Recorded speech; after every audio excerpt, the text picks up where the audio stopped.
Hello friends, good evening. You are most welcome to my YouTube channel The OK English. If you visit first, please subscribe the channel. If you like video, please like, share, comment. मेरे प्यारे प्यारे दोस्तों, TET, PGT, LT grade, net, JRF, English से संबंधित जो भी साथी हैं उनके लिए बड़ा प्यारा session William Wordsworth 20 most important MCQs part 6 discuss करने वाले हैं। नाम के लिए 20 हैं, लेकिन आप 60, 80 भी पा सकते हैं इसमें से क्वेश्चन। तो आइए शुरू करते हैं प्यारा गजब सेशन बिना किसी टाइम को गंवाए हुए। क्वेश्चन नंबर 1 आपकी स्क्रीन पर है। The excursion was published in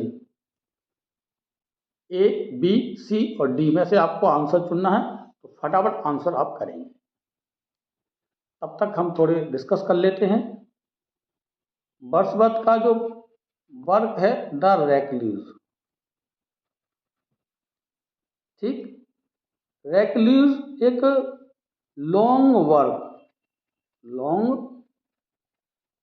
work या पोएम कहना चाहिए, प्लान था किसका, वर्ड्सवर्थ साहब का, कि रेक्लूज को ऐसा वर्क किया जाए, मतलब ऐसा बनाया जाए कि ये लॉन्ग वर्क बन जाए, मतलब बड़ा लिखने का महाकाव्य के रूप में सेक्शन वाइज इस तरह की। अब रेक्लूज को 3 पार्ट में डिवाइड किया गया था। वन पार्ट था द प्रेल्यूड।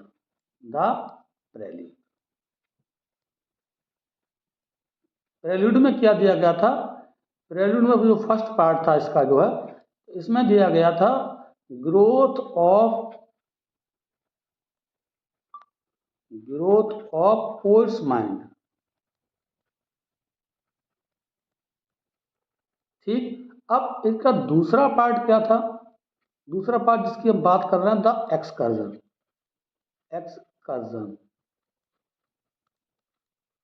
ठीक। एक्सकर्जन में क्या दिया गया था? इसमें देखिए फेथ, सफरिंग,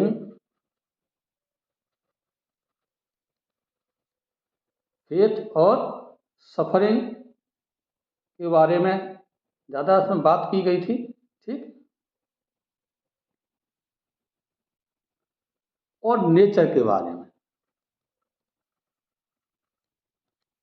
तो ये दूसरा पार्ट था इसका,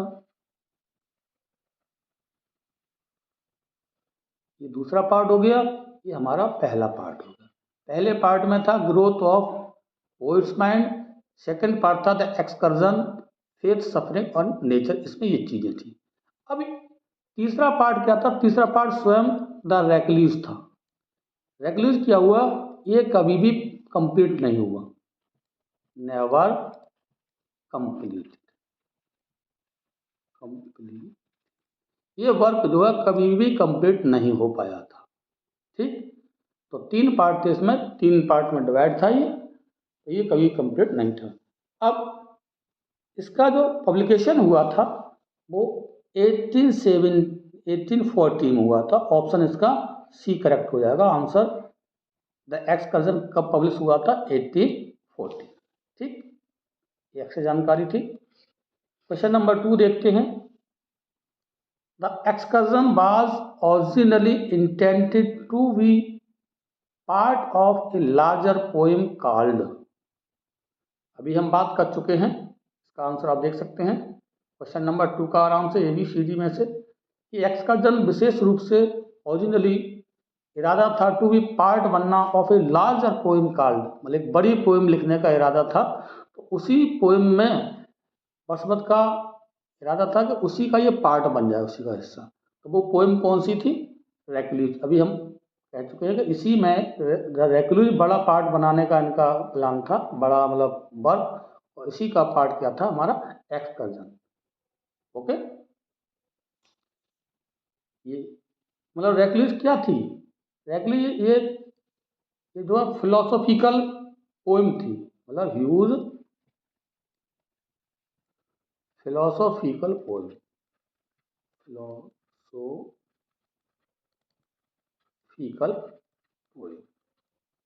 फिलोसॉफिकल पोएम लिखने का इरादा था, उसी का पार्ट एक्सकर्जन माना जाता है। आइए क्वेश्चन नंबर 2 डिस्कस करते हैं। The central theme of the Excursion is, ABCD में से फटाफट आंसर करेंगे। सेंट्रल थीम क्या था एक्सकर्जन का? तो जो एक्सकर्जन वर्क रहा था, किस किस पे ज़्यादा संबंधित था ये, इसमें क्या चीज़ रखी थी पोइट ने? देखिए रिलीजन, रिलीजन, मोरालिटी, नैतिकता, मोरालिटी, ह्यूमन, मानवता, ह्यूमन सफरिंग, मानवीय कष्ट, and faith in nature, and God, and God. मतलब ये रिलीजन पर संबंधित थी, मोरालिटी थी, ह्यूमन सफरिंग से संबंधित थी, ठीक, और फेथ किसमें था? नेचर में एंड गॉड में, मतलब इन चीज़ों से संबंधित थी, इसमें ये चीज़ें रखी गई थी। पार्ट सेकंड के रूप में आया था। तो ऑप्शन आपको समझ आ गया होगा, ऑप्शन बी इसका राइट आंसर होगा my dear, religious faith and philosophy of life. Option B is right answer of this question, ठीक। Religious faith and philosophy of life, ये सब चीज़ें इसमें दर्शाई, थीम जो थी। How many books are there in the excursion, में कितनी किताबें थी, कितने पार्ट थे? तो माय डियर ये जो है 9 पार्ट में विभक्त थी, 9 पार्ट्स। तो ऑप्शन इसका सी करेक्ट हो जाएगा, 9 पार्ट। देखिए जहाँ डिस्कस करने की जरूरत होगी वो किया जाएगा, अन्यथा हम आगे बढ़ें। बहुत प्यारा सेशन है माय डियर, मजा आ जाएगा पढ़ते ही ना। क्वेश्चन नंबर 5 है, the 3 main characters in the Excursion are, 3 main character Excursion में कौन कौन से थे? 3 करेक्टर की, ऐसे करेक्टर और भी मिलेगी लेकिन 3 की बात की जाती है। तो 3 में देखिए नंबर 1, नंबर 2, नंबर 3। तो नंबर 1 है इसमें द पोइट है, क्या है? पोइट। पोइट ही क्या करता है? नैरेटर का काम करता है, मतलब नैरेट करता है कहानी का, जो कथाकार है, कहने वाला है। और अगला है द वांडरर, क्या है? The wanderer. और तीसरा इसमें है द सॉलिटरी, द सॉलिटरी। ये क्या है? इससे करेक्टर हैं माय डियर। तो 3 करेक्टर हैं इसमें, मेन करेक्टर कौन कौन से हैं आप इसको देख सकते हैं, पोइट है, वांडरर है, सॉलिटरी। ऑप्शन ए ही हमारा करेक्ट आंसर होगा इसका, पोइट, वांडरर और सॉलिटरी। ओके, मतलब पोइट मतलब स्वयं वर्ड्सवर्थ है, ये मान के चलिए, ठीक। वो इसको जो है नरेट करते हैं। क्वेश्चन नंबर 6 है, the character who represents despair and pessimism, मतलब डेस्पेयर एंड, इसमें कैरेक्टर पूछा गया है कि जो डेस्पेयर, निराशा, एंड पेसिमिज्म शो करता है वो कौन है? पोइट है, वांडर है, सॉलिटरी है, द पास्टर। तो फटाफट क्वेश्चन नंबर 6 का आंसर करेंगे आप। देखिए जो सॉलिटरी होता है, द सॉलिटरी, जब फ्रेंच रिवॉल्यूशन हुआ था, फ्रेंच रिवॉल्यूशन, तब क्या होता, इसकी पूरी फैमिली उसमें बर्बाद हो गई थी। इसकी फैमिली क्या हो गई थी, उसमें जो है जा चुकी थी। तो तभी से इसका जीवन जो है कैसा बन गया, पेसिमिस्टिक लाइफ जीने जीने लगा। तो ऑप्शन इसका सी करेक्ट हो जाए, द सॉलिटरी। ये डेस्पेयर और पेसिमिज्म शो करता है, क्योंकि व्यक्ति का जो है सब अच्छा जब परवाह चला जाता है तो उसके विचार बदल जाते हैं। नेक्स्ट है, the character representing wisdom and faith in nature. अब इसमें वो करेक्टर आपको देखना है जो मतलब विजडम और फेथ इन नेचर को रिप्रेजेंट करता है, उसके लिए इसमें आया है। क्वेश्चन नंबर 7 का आपको आंसर देना है। तो इसमें जो करेक्टर है वांडरर, ये ऑप्टिमिज्म है, फिलोसॉफिकल विजडम का सिंबल है, और फेथ नेचर में, और जो है रिलीजन में करता है, तो ऑप्शन इसका ए करेक्ट हो जाएगा।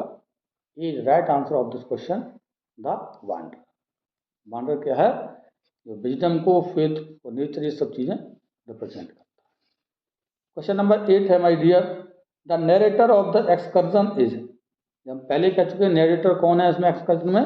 पोइट है, अर्थात स्वयं वर्ड्सवर्थ नरेट का काम करते हैं, नरेटर का। ओके, हिमसेल्फ, क्योंकि जो है घटनाओं को और फिलोसॉफिकल डिस्कशन इसमें देते हैं। तो the poet himself. The solitary became disillusioned mainly because of. Disillusion कैसे हुआ था? बिकॉज ऑफ किसके कारण से वो जो है डिसइल्यूजन हुआ था? तो हम कह चुके थे सोलिटरी मतलब क्यों डिस्टर्ब हुआ था, क्यों परेशान था? क्योंकि उसका परिवार जो है ट्रेजिडी होगी थी उसके साथ में। कब? फ्रेंच रिवॉल्यूशन के समय। तो ऑप्शन सी करेक्ट हो जाएगा, family tragedy during the French Revolution. इसका ऑप्शन सी इसका राइट आंसर होगा। क्वेश्चन नंबर 10 देखते हैं my dear, the Excursion is best described as. Excursion को किस तरह से डिस्क्राइब किया जा सकता है? तो एक्सकर्जन ABCD में से आप आंसर करेंगे, क्योंकि देखिए इसमें फिलोसफिकल डायलॉग, जीवन के बारे में, सफरिंग के बारे में और फेथ के बारे में दिया गया है। तो क्या ये फिलोसॉफिकल नैरेटिव पोइम है? इसको फिलोसॉफिकल नैरेटिव पोइम के रूप में डिस्क्राइब किया गया। ओके, ज़्यादा जरूरत नहीं है बताने की, जो जरूरत है उसे बताया जाएगा, है ना। The setting of the Excursion is mainly. तो वर्क एक्सकर्जन की सेटिंग कहाँ हुई थी, कहाँ पर विशेष रूप से लिखा गया था? तो वर्ड्सवर्थ साहब ने, क्योंकि वो नेचर से रिफ्लेक्टेड थे, पूरी तरह से प्रभावित थे, तो लेक डिस्ट्रिक्ट को चुना था उन्होंने। ऑप्शन बी इसका राइट आंसर हो जाएगा, the lake district. Okay, mostly work इन्होंने यहाँ पे लिखे थे। क्वेश्चन नंबर 12 है, the philosophical argument of the wanderer supports. ABCD में से आंसर करेंगे। तो वांडरर क्या था? रिलीजियस था, उसके रिलीजन में फेथ था, मॉरल पावर ऑफ नेचर रखता था, हम बात कर चुके हैं। तो इसका आंसर क्या हो जाएगा? ऑप्शन सी हो जाएगा, faith in nature and religion. ठीक, इसको सपोर्ट करते थे wanderer, faith in nature and religion. C option correct answer होगा। क्वेश्चन नंबर 13 है, द पास्टर अपीयर्स या pastor appears mainly in which part of the poem. क्योंकि ये पोएम कितने पार्ट में बटी हुई है? ये 9 पार्ट में बटी हुई है। ठीक है, इसके 9 पार्ट्स हैं, इसके एक्सकर्जन की बात की जा रही है। तो पास्टोर किस पार्ट में अपीयर होता है? पास्टोर जो कि क्या करता है? विलेज की स्टोरीज सुनाता है, ये भी नरेट करता है। पास्टोर जो है विलेज की स्टोरीज को नरेट करता है। और कौन से पार्ट में आता है? इसका जो अपीयरेंस होता है या एंट्री होती है वो बुक 7 में होती है, क्योंकि नो बुक में लिखा हुआ है, नो पार्ट है इसके, तो book 7। Option C right answer होगा इसका, बुक 7। ठीक, 7वें पार्ट में या बुक 7 में आता है। क्वेश्चन नंबर 14 है, द पास्टोर्स नैरेटिव्स मेनली डेस्क्राइब। अभी हम बात कर चुके हैं कि पास्टोर विशेष रूप से किसको नैरेट करता है? तो विलेज लाइफ को और ह्यूमन सफरिंग को नैरेट करता है। तो ऑप्शन बी इसका करेक्ट आंसर हो जाएगा, ग्रामीण और मानवीय परेशानी, डोमेस्टिक लाइफ को उसमें करता है। बी ऑप्शन करेक्ट हो जाएगा, जिससे विशेष रूप से मॉरल लेसन्स मिलते हैं ordinary rural life. Question number 15 का आंसर देखते हैं फटाफट। The philosophical conflict in the poem is between. तो जो फिलोसॉफिकल कॉन्फ्लिक्ट है, द्वंद्व है, किस किस बीच में है? फटाफट क्वेश्चन नंबर 15 का आंसर करेंगे। तो सोलिटरी में देखिए क्या क्या चीज की गई है। अब जो सोलिटरी है इसमें करेक्टर, वो तो क्या करता है? डेस्पेयर, डेस्पेयर को रिप्रेजेंट करता है। और वांडरर क्या करता है? देखिए सोलिटरी, वो लिख देते हैं, सॉलिटरी डेस्पेयर। और जो वांडरर है, ये किसको करता है? फेथ, मतलब विश्वास को ईश्वर में, नेचर में। तो किस किस के बीच में कॉन्फ्लिक्ट है इसमें? ऑप्शन बी इसका राइट आंसर होगा, फेथ एंड डेस्पेयर। देखिए दो अलग अलग करेक्टर हैं और अलग अलग विचारधारा वाले हैं, तो इसमें जो द्वंद्व रहा है faith and despair, option B correct. Okay, question number 16 देखते हैं। The verse form of the Excursion is, इसकी फॉर्म किस अवस्था में लिखी गई है ये कविता? ABCD में से फटाफट आंसर करेंगे। तो ये जो वर्क है unrhymed, unrhymed, iambic, iambic pentameter में लिखी गई है। पेंटा मतलब समझते हैं आप, मतलब ब्लैंक वर्स में, इसे ब्लैंक वर्स भी कह सकते हैं। ठीक है, अनराइम्ड, आयम्बिक पेंटामीटर या ब्लैंक वर्स, इसमें कोई राइम नहीं। बी ऑप्शन करेक्ट हो जाए। क्वेश्चन नंबर 17 है। The poem emphasises Wordsworth belief that, poem किस चीज पर जोर देती है? वर्ड्सवर्थ विश्वास करते हैं। तो क्वेश्चन नंबर 7 का आंसर करना है। तो वर्ड्सवर्थ सामने नेचर, उनके दिमाग में रहा, विश्वास करते थे कि नेचर जो है हमेशा रखता है आध्यात्मिक और मॉरल हीलिंग पावर्स होती हैं नेचर में। तो आप समझ सकते हैं ऑप्शन बी इसका राइट आंसर होगा, nature heals the human mind. Option B इसका राइट आंसर। नेचर के अंदर पावर होती है कि मनुष्य के माइंड को जो है हाई अप या उसको सिस्टम में ला सकता है। 18 नंबर है। The excursion forms a philosophical continuation of, तो इसमें पूछा गया कि किसके वर्ष में जो एक्सकर्जन है किस फॉर्म के लिए फिलोसॉफिकल कंटिन्यूएशन रहता है। देखिए 3 पार्ट में बटा हुआ था। पहला पार्ट हमने बताया था द प्रेल्यूड, दूसरा पार्ट क्या था? द एक्सकर्जन, और तीसरा पार्ट क्या था? The reckless. अब इसमें क्या था? ग्रोथ ऑफ पोइट्स माइंड, तो इसी की बात को आगे बढ़ाया था इसने। दूसरा पार्ट में ये आया था, पहला पार्ट था इसमें ग्रोथ ऑफ पोइट्स माइंड दिया गया था, और इसमें इसी बात को इसने आगे देखा गया था, आध्यात्मिक सफरिंग ये सब चीज़ें। तो द प्रेल्यूड को कंटिन्यूशन करता है ये। ठीक, प्रेल्यूड के बाद इसी में ऑप्शन 20 का करेक्ट आंसर होगा द क्रमागत तरीके से, पहले प्रेल्यूड था उसके बाद जो है excursion. Which romantic poet criticise the excursion in the examiner, मतलब कौन सा रोमांटिक पोइट है जिसने एक्सकर्जन को क्रिटिसाइज किया था? तो जो वायरन साहब थे, Lord Byron, option B correct होगा इसका आंसर, लॉर्ड वायरन। इन्होंने क्या किया था? इस पर मौकरी की थी इसके लेंथ को देख करके। ये जो पोएम थी, पोएम की पोएम्स लेंथ,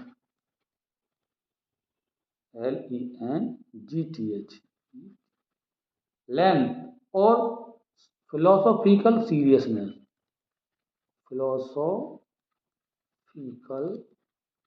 सीरियसनेस को देख करके इन्होंने किया था, इस पर जो है मॉकिंग किया था, मतलब मॉक्ड, उसकी मजाक बनाई थी, इसकी टिप्पणियां किया था। ऑप्शन 20 का करेक्ट होगा लॉर्ड बायरन। लास्ट क्वेश्चन है सेशन का। The ultimate message of the Excursion is, ABCD में से देखेंगे कि इसका जो अल्टीमेट मैसेज है वो किसके लिए सपोर्ट करता है। तो देखिए इसमें स्पिरिचुअल फेथ आता है, हार्मनी नेचर के साथ आती है, और नेचर जो है बहुत प्रकार के जीवन के लिए तमाम चीज़ें प्रदान करता है। तो ऑप्शन सी इसका करेक्ट आंसर होगा, faith in nature, religion and morality sustains humanity. Option C is right answer of this question. तो उससे बातें करते रहे कि इसमें फेथ ऑफ नेचर, रिलीजन, ये सब चीज़ें आई हैं, तो ऑप्शन आपका सी करेक्ट हो। ये देखिए 20 नंबर पुनः रिपीट हो गया, इसको हम क्रॉस कर देते हैं। चलिए अपना देखते हैं। Thanks for watching the video. जय हिंद। मेहनत करते रहिए फ्रेंड्स, बहुत ही प्यारे सेशन चल रहे हैं, लोगों को वीडियो शेयर अवश्य किया करो, जिससे लोग अधिक जुड़ेंगे तो और अच्छी वीडियो आप तक पहुंचेंगे। Take care.